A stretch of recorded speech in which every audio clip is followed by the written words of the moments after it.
Am I the a-hole for testifying against my brother in a custody case after he abandoned his child? I, 25 female, have an older brother, 28 male. Growing up, my mom spoiled him a lot and still has a habit of excusing his behavior because that's her son. This situation has completely fractured my family, and now I'm being told I'm a terrible sister. My brother was in a long-term relationship with his ex-girlfriend, Lena, 27 female. They have a son together who is now 5. Lena and I became very close during their relationship. And even after they broke up, I stayed involved in my nephew's life. I babysit, help with school stuff, and I'm basically one of his safe adults. When my nephew was around 2, my brother left. Not just emotionally, he abandoned them. He moved out, stopped helping financially, barely called, and eventually cut contact entirely after getting involved with another woman. Lena struggled a lot during that time, but she stepped up and did everything for their child on her own. My brother never paid consistent child support and would disappear for months at a time. Fast forward to last year, my brother suddenly reappears, saying he misses his son and wants to be involved again. However, his first move wasn't apologizing or easing back in. He was demanding Lena's current address and threatening legal action. Lena had moved for safety and stability and didn't want him showing up unannounced, so she asked me not to give it out. When my brother asked me for her address, I refused. I told him that if he wanted to see his son, he needed to go through proper legal channels and rebuild trust. He accused me of choosing his ex over him and said I was betraying family. Eventually, he found her address on his own and immediately filed for custody, asking for far more than he'd ever been involved enough to handle. The case went to court, and I was asked to testify. I told the truth, that he had been absent for years, that Lena was the primary and consistent parent, and that my brother only reappeared after starting a new relationship and wanting to look like a family man. The judge ruled against him. He didn't lose all rights, but he did not get the custody arrangement he wanted. Now my brother is furious with me. He says I should have lied, or at least kept my mouth shut because we're siblings. My mom agrees with him and keeps telling me I ruined his chance to start over and be a better father. She says family loyalty should come before outsiders, even when kids are involved. I don't feel guilty for telling the truth, especially when my nephew's stability was on the line, but being iced out by my mom and constantly attacked by my brother is wearing me down. So, am I the a-hole for refusing to help my brother and testifying against him in court? Now for the top comments. Not the a-hole. You did stick by family, your nephew. Thank you. I really love this. My nephew is as much my family as he is, and I choose to protect him. Not only family, but a child. And the well-being of a child family member trumps an adult every single time. Also, I'm presuming the court awarded him some sort of parenting time. He could still go back to court to ask for more if he actually steps up and is involved in the interim. I would remind them that your nephew is your family, and as a child, his needs take priority over your brother's wants, and that the door isn't closed. The ball is in his court. He just needs to step up and make the most of the parenting time that is awarded and be an active present father. That may potentially open the door for more, and if he can't even do that, then just proves you made the right decision. Your mother is an a-hole, and the apple didn't fall far from the a-hole tree when it comes to your brother. The child's well-being always comes first. Ask your mom. If family's so important, why did brother abandon his child for years? I'm pretty sure your mother raised your brother to think he was immune to the consequences of his own actions, which is why he's such a gaping a-hole now. Thank you for doing the right thing and standing by your nephew. Take whatever crap rains down from your mother and brother as a badge of honor. If people like that hate you, you're doing something right. Not the a-hole. Exactly what I'm saying. It's okay for him to abandon his own blood, but he wants family loyalty? I'll never be involved in that. Next story. Am I the a-hole for deciding to live with my dad because I'm tired of fighting with mom and the expectation to always make things fair or save experiences for my half-siblings? My parents had me, 16 female while they were in college, and they broke up before I was even born. Both have played an active role in my life. They shared custody of me, 50-50 until a few months ago, when I decided I wanted to live with my dad and pull back from my mom and my step family. For years, my mom and I fought during about 90% of the weeks I was with her. I hated sharing a room with two of my half-sisters, and my mom hated that I hated sharing. She would tell me that lots of kids share rooms, and she'd ask me why I was fine with sleepovers at my friends' houses, but not with sharing a room with my half-sisters. We'd fight about how my dad would buy me things, and I'd keep them at his house, instead of bringing them to share with my half-siblings. We'd fight if I went anywhere with my dad, without either A, inviting my half-siblings along, or B, checking to see if my mom and stepdad wanted to take us all there first. Even a trip to the beach was a huge deal. She'd always say I should make sure things were fair between me and my half-siblings. In the last 4 years, those fights got worse because my dad would take me and my friends places for my birthday. This year it was Aquatica, and my mom was pissed that my half-siblings weren't invited but my friends were. I didn't want my half-siblings there. I wanted my friends. My half-siblings would have been a burden that day because they're younger than me and my friends. They're not my dad's kids, and he doesn't have any kind of relationship with them. It would have been miserable trying to figure out what to do with them. And it was meant to be my birthday.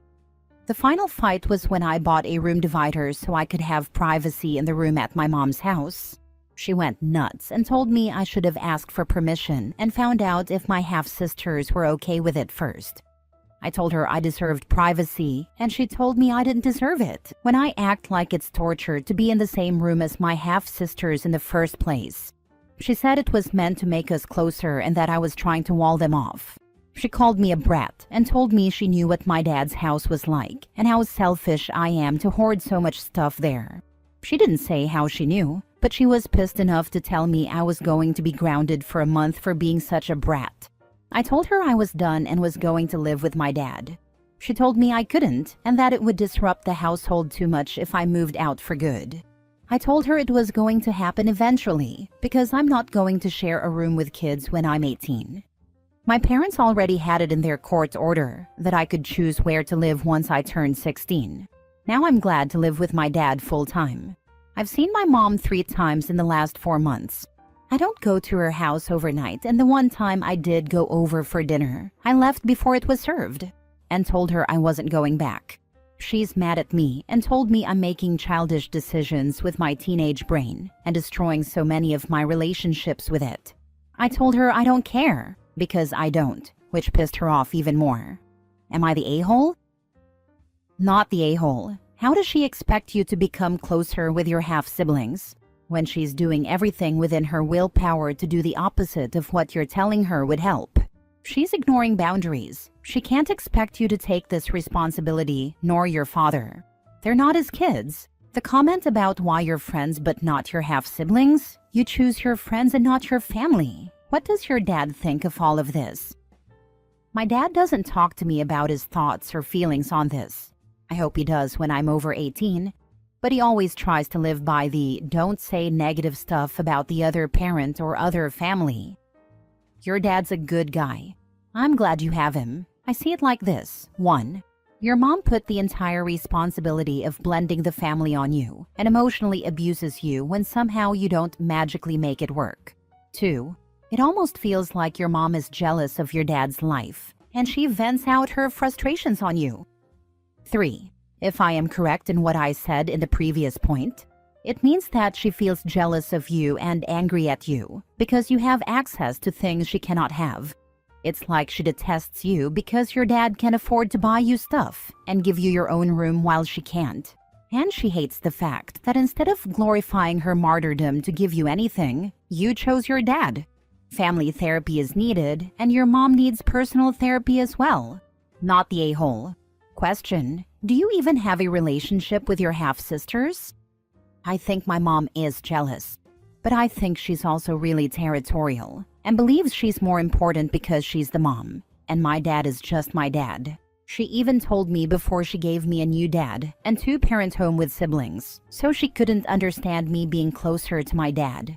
I don't really have a relationship with my half-siblings outside what my mom tried to make it. We had very different experiences and lives, and it shows in a lot of stuff. So it's almost as if proving to your dad that you prefer her and her new family over him is far more important to her than just being there for you and caring for you. It's more important for her to have you like a trophy than to love and support you. Could you elaborate on those differences? I am guessing that before your mom met your stepdad, her life, and thus by extension yours, was harsher. I have always known two homes. They only ever knew one. I saw my mom go from doing okay to struggling because she and my stepdad had 6 kids together, and I don't think they could afford all those kids. While at Dad's house, I had a way easier life. Mom has always been a lot easier on them, and because of that, they never had the same experiences with her. I feel like my whole relationship with Mom has been the two of us fighting. My half-siblings never had experience with having a step-parent before. But on the flip side of that, my stepdad has a son with an ex. He lived with them for years, and only like a year or two ago did his mom get custody of him full-time and they lost him. They grieved him, but I was never close to him, so it wasn't a huge deal for me. I also learned to do stuff that my half-siblings never did. I can cook and bake thanks to my dad and my paternal grandparents. I always had chores so I can keep things from going crazy. I don't lose stuff as easily as they do either. There are other things too. My dad is more involved than their dad day to day. My dad helps with homework and makes time for me. My stepdad makes time for them on weekends, but he's never around for homework or bedtime routines. I also know what it's like to miss out on stuff because one parent, Mom, is being difficult, and in a divorce situation they have to both consent to stuff. Their dad can overrule Mom, or Mom can overrule their dad. And they might fight, but it's not something that would go to court. Last story. Am I the a-hole for using a therapy to tell my mom I don't respect her or her husband, and I don't want to work on our relationship? My parents were married for 12 years when my dad died. I was 6 then, and now I'm 17. 18 months after my dad died, my mom told me she was dating someone, and a little more than 2 years after he died, she introduced me to her now husband. He would come over to our house, and he always expressed discomfort with the family photos and photos of my dad that we had at home. I wasn't all that excited to meet him already, but that made it worse. He knew I wasn't exactly happy that he was there, so it was awkward, and he told me he thought I needed a dad and that he'd work on making that happen. My mom asked me what I thought, and I told her what I didn't like. One of those things was that he wasn't my dad, and another was his issues with the photos and memories of my dad. She focused on the he's not dad part and told me he could still be a good addition. 6 months after I met him, she moved him in with us. Before he moved in, he told my mom and me that he wanted the photos and memories of my dad taken down. We had some of my dad's trophies on display and a couple of things he made that were really important to him and to me. My mom said of course, and even though I cried and told her I didn't want them all gone, she took them all down. Once that happened, I lost respect for my mom, and I basically decided I would never respect her husband. My mom didn't realize it at the time, but she has since acknowledged that she felt me pull away from her when he moved in. When my mom and her husband got married, he wanted to adopt me, change my last name, and start it all off with a father and daughter dance, which I refused to do with him. On their wedding day, he decided to announce it and put me on the spot, but I refused to go to him and even ran out of the reception hall.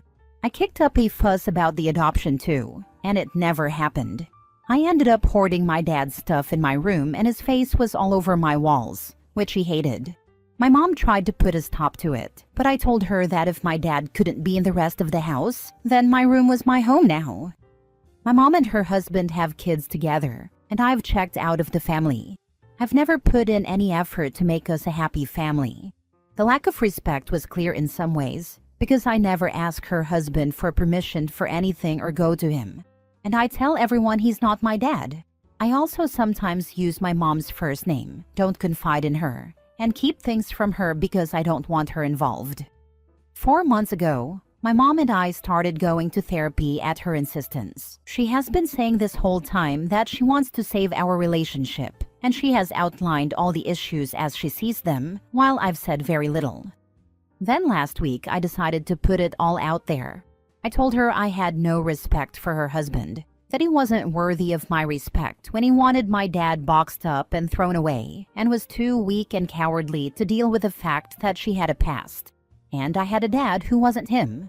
I told her I lost respect for her when she agreed to remove my dad from our home. She interrupted and said he deserved to be comfortable. And then she said my dad wasn't his family, and it would be weird for him to live with the memory of a stranger all over the place. I argued that he had photos of his dead loved ones on the wall and I had to live with them, even though they meant nothing to me. I told her that was a lame argument. She said my half-siblings' dead relatives deserved to be on the wall, and I replied, "But not my dead dad?" I told her I didn't want to work on our relationship. I admitted I hadn't put any effort into fixing it, and that I wouldn't. I told her that all I could see when I looked at her was her giving in to some weak-ass dude and removing her late husband and the dad of her oldest child from our home. Then I told her it wasn't my home. It was her husband's home, since his comfort came first, and that there was no going back from that. I also added that I had no love for her husband either, and that I didn't like him, but that I did love her, and sometimes I hated myself for still loving her. My mom ended up breaking down and saying she wanted me to use therapy to fix us, not to try to make her feel bad or hated by me. Her husband was angry when she told him what happened, and he asked me if I was proud of myself for making my mom cry. I told him to ask himself if he was proud of making a little girl who lost her dad cry, and if my mom was proud of her part in it too. My mom heard my response and cried more, because she realized I was serious about not wanting to fix our relationship, even though she wants me to want it. She still wants to try and all that. Am I the a-hole? Is that your dad's home or your mom's home? Check also how or what you inherited, if at all anything. It's both. And after he died, it became mom's 100%, because dad didn't leave me a share. Instead, he left me money. There is a bank account that my dad put some money into for me, that she has control of, but I can see. My plan is to withdraw it all after my birthday and add it to an account she can never access. Not the a-hole. You need to move out as soon as you're able and leave them behind, and try also to let your hurt remain with them. I don't blame you one bit for feeling the way you do, but just try to let it go once you're out of the situation. When you get your own place, put your dad's picture up on your wall and forget them. Good luck. I have savings to help me get out of here after I turn 18, and I work part-time and can work full-time after my birthday or graduation if I want. Make absolutely sure that your personal documents are out of the house. Birth certificate, social security card, etc. Get them to a safe place. Ideally a safe deposit box at the bank, but a trusted friend's house is okay too. Go talk to your bank. Advise them that you have grave concerns that your mother or stepfather will attempt to get into your account, and make absolutely sure their names are listed as "Do Not Engage." If you can hang on until you're 18, fine. If not, file for emancipation. I wish you all the best. If you do need support, there's a sub here called Emergency Aunties. Come talk to us anytime you need us.